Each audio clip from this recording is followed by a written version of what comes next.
You obviously love listening to podcasts. Well, have you tried an audiobook? Hi, I'm Kim, and I am an audiobook listener. It's actually my preferred way to, quote unquote, read. And if you haven't tried listening to one yet, go to www.fromringtoveil.com/freebook to get a free audiobook from Audible. I may have just given you your new obsession.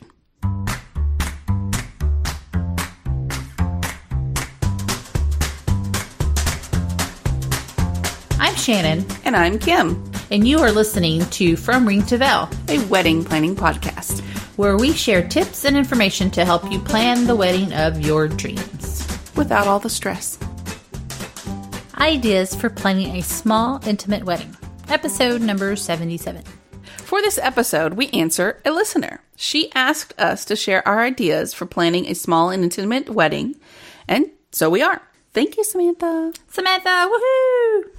Intimate weddings can be very casual if that's what you want. They also don't have less planning to them. So, I mean, you still have to plan a whole wedding. It's just on a smaller scale. And you have to have a budget. Again, most of them could be smaller in budget, but if you want to have an elaborate... If you want to have the full wedding experience. Yeah, you're going to have to need the budget for it. So it's not going to be any smaller budget than you would have to... It might be a little bit smaller, only that because you need less things like food and cake and flowers and stuff like that. So it's still, like you said, you have to plan for everything. Yeah. So, I mean, it's not going to take any less planning. That's right. Unless it's very, very casual. Very, very casual. And you just show up. Like our pop-up wedding episode. Yeah, that's right. The number one thing, always our number one piece of advice, hire a planner or a day of coordinator. Even if it's small and you think you can handle it, the day of, you're not going to want to handle that. So at least hire a day of coordinator. At the very least. Yes. All right, so let's talk a little bit about venues when it comes to small and intimate weddings. Right. These can be very unique, right? So you can't hold 250 people in most of these places. So if you're wanting small and intimate, these are going to be really good for you. Right. You can rent a vacation home. If you want it to be like a destination wedding and somebody has a vacation home and you're like, hey, can we borrow your vacation home for a wedding? Or go on, what is it? Vacation rentals by owners or whatever, VRBO. And I mean, if you want it in the mountains, they have vacation rentals. If you want it by the beach, they have vacation rentals. If you want it out in the plains of Texas or Oklahoma or wherever, there's vacation rentals pretty much anywhere. Right. We suggest mountains. No, kidding. Yes. No, we like mountains. And sometimes they're in a community with maybe a lodge or a community center or something like that. And you can see if you want to rent that to hold your reception or ceremony in. So, I mean, look around. You don't have to plan for a huge wedding at a hotel. Right. But you can also have a small, intimate wedding at a hotel, too. Because some of them have more than one ceremony site. So, that's true. You know, if there's a smaller garden or something like that you want, look into it. And that leads us to the next place, is renting a venue space or a hotel space where they have a garden, a square, a courtyard. And then, if, let's say you do find a really pretty hotel that has a really nice courtyard. You get married there, you have your reception there, and there's your rooms. You know, you really don't even have to go anywhere. It's like an all-in-one type thing. Right. Because a lot of times they can handle the smaller intimate weddings. And it depends. If you mean small as in just like 10 people, then you really don't even need a hotel. You can do a restaurant. Yeah. Like you and your fiance have a great, a favorite restaurant you like to do. Maybe they have a room that you can, rent. The private room in the back. Have it there. That's fun, easy. Yeah. You're going to like it. So you have a lot of options when it comes to venue for a small and intimate wedding. Botanical Gardens. Oh, I would love to have a wedding in a botanical garden. Maybe somebody has a really elaborate backyard. Yes. Especially here. Are you kidding me? Right. I mean, it's very nicely landscaped. There's water trickling around and it's very serene. They're growing flowers everywhere. And so you won't need as much decor because, there's flowers everywhere. So I would, say, hey, can we use your backyard? Your neighbor going, okay. Barter with them. Barter somehow. I'm big on barter. Let's barter. Gardens of any kind. There's gardens all over, everywhere. Like a lot of even sometimes business complexes have really nice little gardens in their backyard or the back of their building. Right. We did a wedding in the spring of this year. It was in a high-rise building in Bellevue because they had a nice restaurant and it was a couple's favorite restaurant. But the building was very modern and it had this great space for their wedding ceremony. It was this perfectly rectangle space and it had this big, huge window and it looked out over their courtyard, which was very, it had like waterfalls and trees. Manicured. Yeah. So I mean, it was gorgeous. And then they had their reception. They had a private room at in their restaurant. It was right there. So, I mean, check out spaces like that because maybe they've never really done it before. But that's true. You can probably be able to talk them into it. That's right. I mean, it's only making money for them. So. Right. Also, wineries and breweries, a lot of times they have rooms off to the side and they have outdoor spaces too. I know there's a couple around here that can take just a really small wedding. A lot of times they can't do large weddings because they're smaller in size, and very intimate. And the wineries, even themselves, are usually really nicely decor, and it's just a really nice space. We have a couple here in Woodinville. I say that with a laugh because there's tons of wineries here in Woodinville, and a lot of them have event spaces. Yeah, one of them that we've done several weddings at this year it's very Tuscan in feel. So if you want that, that true Italian wine feel, it would be great. It's like a Tuscan villa. And of course your church and then home afterwards is perfect for a small intimate wedding. Right. Usually churches don't, from what I know, is they don't cost much to have a wedding there. Right. If anything, especially if it's your home church. Yeah. You just have to make a donation or something like that. Especially, like she said, if it's your home church. Then you have the ceremony and then you do the reception somewhere else. And if it's really small and intimate, you could do it at home. Right. Depending on where you live. Or your mom's house or somebody's nice house.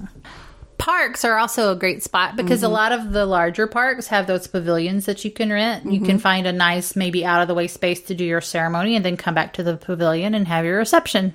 That's right. You can also, some parks have older buildings in them that you can also rent, and they're usually not very big. Right. But maybe if they are big, they have a room or whatever.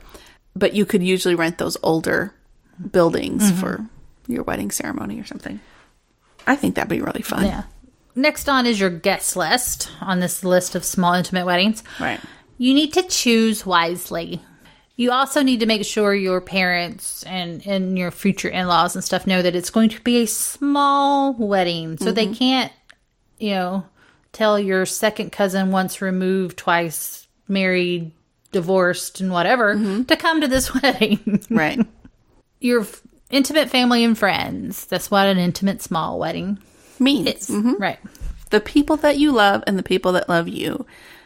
I mean, really, like, the people that have your back. Those are the people you want at your wedding. Right. No drama. Right. No drama. We follow this board on Facebook called The Wide Bride. And this week, I swear, it's been one piece of drama. My mom doesn't like my dress, or my mom wants to invite these people and I don't want to invite these people. My one main advice to them is always, it's your wedding. Not theirs. It's yours. Because if you don't make it yours and they pressure you into something, you're not going to enjoy your wedding. So just remember, it's your wedding. Make it a surprise. We talked about pop-up weddings in episode number 71. And how you can make that a surprise. Right. And that's cool. You can have that very small. That could even be you and your the people, if you have anybody standing up with you, and your parents. Right. And siblings. And that's it. It's okay to only have family, especially if you have large families. You got a lot of sisters and brothers, and your fiance does too. It's okay just to have your family. Right. And maybe you just want the ceremony to be just family. And then you can do a party afterwards. We've talked about that before. So, I mean, that's good too. Right. I would say it's not okay just to have friends. Yeah. You really need your family. Unless you're not close with you're your strange family. and all that stuff. There's always those circumstances. But if you have a wedding with just your friends, it's really probably going to offend your family, So that is the one thing that I would say it has to be family only if you're going to go that route. Yeah. Make it entertaining for your guests. Make it fun. Mm-hmm. Don't just, we're going to have the ceremony here and this dinner afterwards. Just, have a good time. Make it a party atmosphere. Don't. A sit-down dinner for an intimate wedding, yes, but then maybe there's not very many people there. Maybe go out afterwards to a club, dance, go do something fun, Golf, whatever it is, mini golf. Get everyone involved. Like if you're making this a small wedding, you can have your officiant like one of your family members or something, and you can have your bridesmaids, your sisters and stuff. Get the people that are there involved.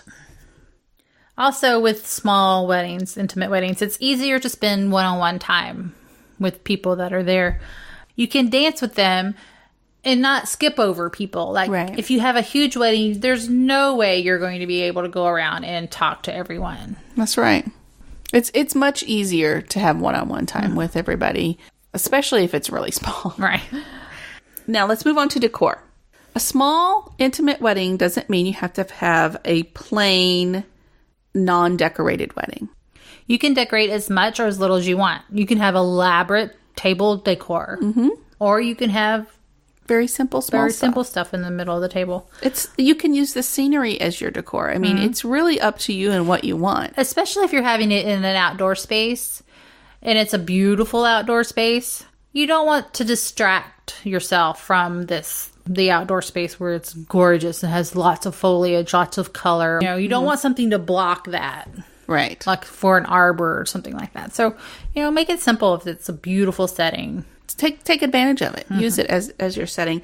I'm thinking if it's such a small wedding and you like say when you're having the dinner and you're at a restaurant and it's one big, huge round table and you have one big, huge, tall floral piece and it's just so extravagant and it just looks gorgeous and all you need is one. Or if it's a big long table, have something low and long. Yeah, I mean, just, really, you can make it really beautiful and extravagant if you want to. Mm-hmm. You're saving money because you're not having to do 12 of them. Right. For 12 tables. Mm-hmm. Just, use your best judgment and what you want. If you always dreamed of having a huge elaborate wedding, but it's turning out to be just a very small intimate, you can still make it really pretty and elaborate and do the things that you wanted on a small scale. Right. Budget.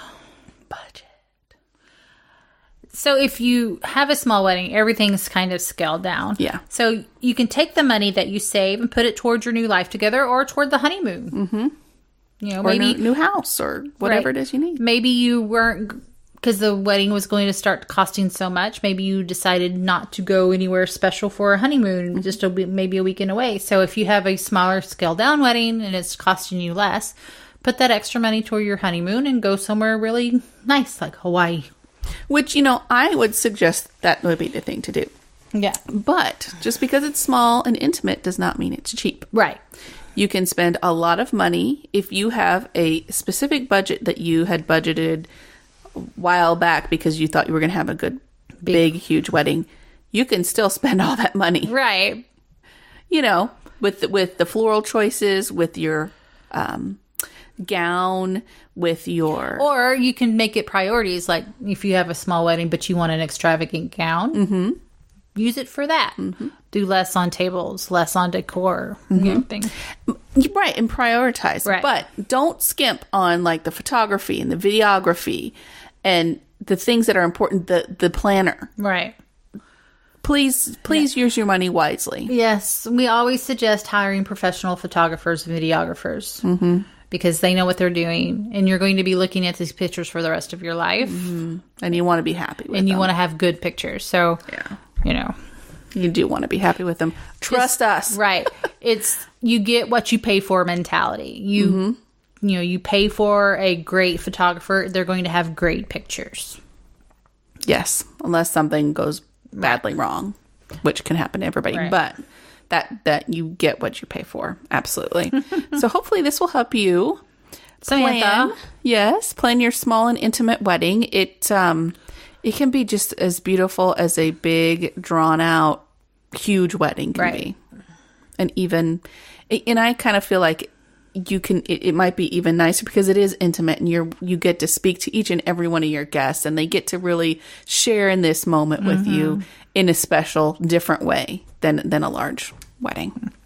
So if you have questions that you want answered, or a topic, email us at info@fromringtoveil.com or hashtag fromringtoveil on Twitter or Instagram. Don't miss a show. Subscribe to From Ring to Veil anywhere you listen to podcasts. Leave us a review, message us on Facebook, or send us an email to let us know what you think. Until next time, no stress, no worries, keep calm, and listen on. Thank you for listening to our podcast. You can find us on Facebook, From Ring to Veil, on Twitter, @From Ring to Veil, and on our website, fromringtoveil.com. Music provided by bensound.com.